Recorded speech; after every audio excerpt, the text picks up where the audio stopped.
When Harry welcomed 6 black girls searching for a place to belong, he gave them a home. 2 decades later, they found an extraordinary way to express their gratitude. Deep in the heart of Africa, Harry was learning to live a life far different from the busy streets of Brooklyn. Yet here, in such modesty and strife, he felt he was finally doing something worthwhile. His motivation reached a high as he entered the first orphanage he was to visit on his trip. It was there that he noticed 6 young black girls sitting off by themselves, almost in a world of their own. At first, Harry thought nothing of it, assuming they were just a tight-knit group of friends. But as he watched all the other children running around and playing together, he realized something quite peculiar. The other kids seemed to avoid the 6 girls altogether. Their body language was such that there seemed to be some invisible divide. It did not make any sense to Harry, and curiosity now got the better of him to find out why. He approached the girls, finding them drawing together in silence. Indeed, their pictures all shared a common subject: rainbows. Some drawings were more advanced compared to others, but all epitomized serenity. The girls handed Harry a piece of paper and some broken crayons, offering him entry into their quiet world of creativity, as if trying to say something to him.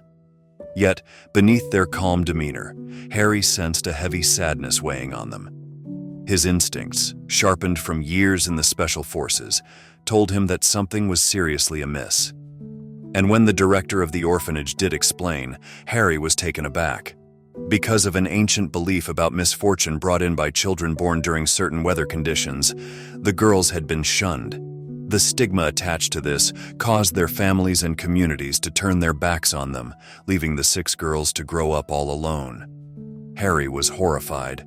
Once again, it seemed, archaic superstition was doing its utmost to condemn innocent children to lives of solitude. It was tragic to consider that such gentle, well-mannered girls, from 4 to 12 years old, might never find home or family to love them. When Harry asked why none of them had been adopted, the director's explanation came brusquely. Nobody would dare risk it because of the stigma attached to them. Harry's heart ached as he looked at the girls. They hadn't asked for this life. They were victims of circumstances beyond their control. In that instance, he knew what he had to do. He was going to adopt all 6 of them. In a second, the announcement had the staff at the orphanage doing a double take. They were scrutinizing Harry, and maybe even questioning whether a single man could accept the responsibility of raising 6 children. But Harry had made his mind up. They needed someone to believe in them, and Harry was determined that person should be him. Few people could have imagined how much talent Harry possessed or how well he'd mesh with people. The locals were suspicious of him, partly because he was supposed to take his sabbatical in Africa, volunteering to support communities torn by war. His background as one who had been on the other side in conflict only helped to make his position worse. In their minds, he sounded like an out-of-place mercenary far from a dad type. But they couldn't be more wrong. The more Harry thought about it, the surer he was that he had to give 6 young girls a chance to get out of their toxic environment and into a better future in America. His vision was clear. They deserved a right to thrive, and he was ready to make that happen. Harry did not hesitate but started the adoption procedure. Back home in the United States, he put his plans into action. He bought a larger house, prepared bedrooms for each girl, and made arrangements for their education. The waiting was agony. He worked tirelessly to get everything ready for them, taking 8 long months. Finally, the day arrived. At the airport in Africa, Harry was greeted by 6 beaming faces, their excitement almost palpable. As thrilled as they were, Harry felt an equal if not greater sense of joy. He was taking them to a place of possibility and hope, a future that seemed out of reach in their homeland. When they came to New Jersey, the girls were astounded. The suburban house was like a palace compared to the blunt orphanage they had grown up in. Having 1 bedroom apiece was such a luxury they had never imagined, but adjustment wasn't smooth. The girls were accustomed to sleeping on one mattress, and sleeping apart bothered them. Harry understood this and let them have his larger room while he took a smaller one at the end of the hall. He was willing to make whatever adjustments necessary to help the girls feel secure and loved. And slowly, the girls learned to live. What once had seemed odd, their having their own space, eventually became reassuring. and something of which they could feel proud. The healing had begun, and their future was now bright. Harry dedicated himself to them, instructing them on how to deal with this new life, especially the youngest three, aged only 4, 5, and 6 years old. They clung to him, needing him always beside themselves for security. Then there was school. Their education had been scattered and informal in Africa, and that made the structured environment of American classrooms a real challenge. Harry was concerned as he knew how important it would be for them in the future. Still, he took them by the hand with a determination to help them through this phase and get settled in the world around them. With patience, love, and persistence, Harry and the girls were building a life together, one filled with hope, growth, and the promise of a brighter tomorrow. Harry would always make it a point to get the girls up to have breakfast and begin their day with encouragement. This was especially important for the older three, Gigi, Mary, and Jay, who were preteens dealing with the pressures of peer approval while continuing to discover their love for good literature.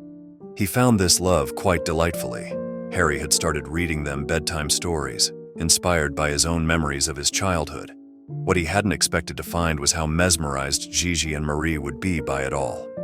Though their reading skills were limited, the interest in the stories surely wasn't. They were thirsty to learn, and thus began a passion soon to engulf their lives. Soon, the girls were visiting their school library daily and proudly showing Harry all the books they'd discovered.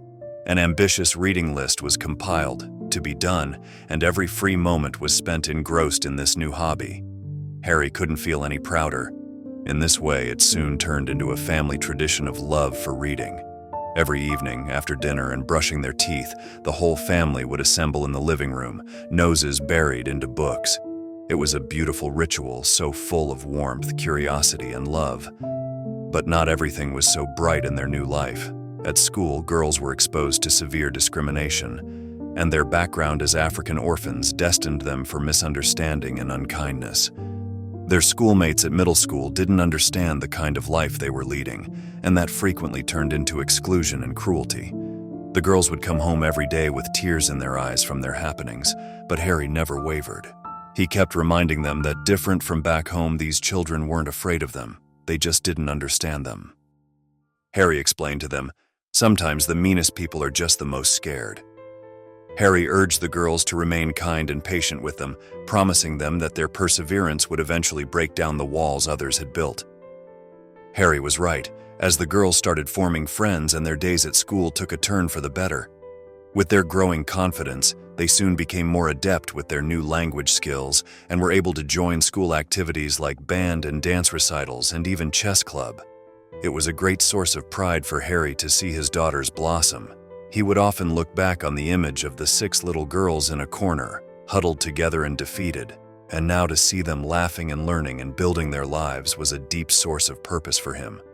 This life for his daughters was almost a form of redemption.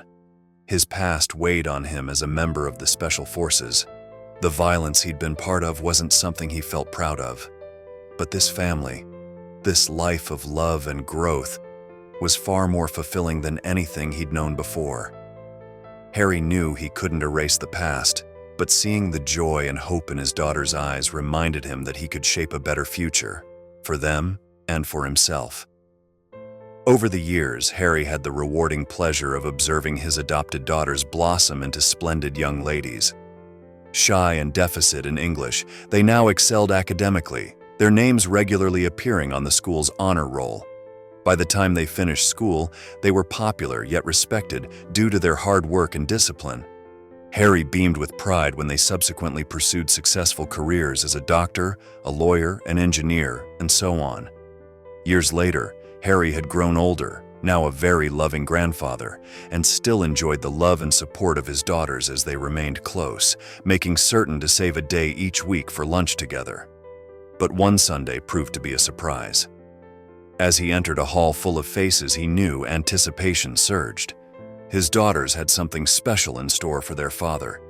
Tears welled as Harry listened to each daughter thank him for the sacrifice he had made by being courageous enough to support them no matter what. They accepted that all their accomplishments were solely due to his selfless decision of adopting them. They announced their intention to honor him by establishing a non-profit organization to provide educational opportunities for girls in their homeland. Harry felt his heart swell up with so much pride and just gratitude. He realized that the decision he made to adopt 6 young girls had not only changed their lives, but became a part of making a ripple effect in the name of kindness and generosity. What do you think of Harry's heroic act of adoption? Would you have done the same? Do you think what the daughters did is a good compensation for their father's sacrifice? Leave your comments below.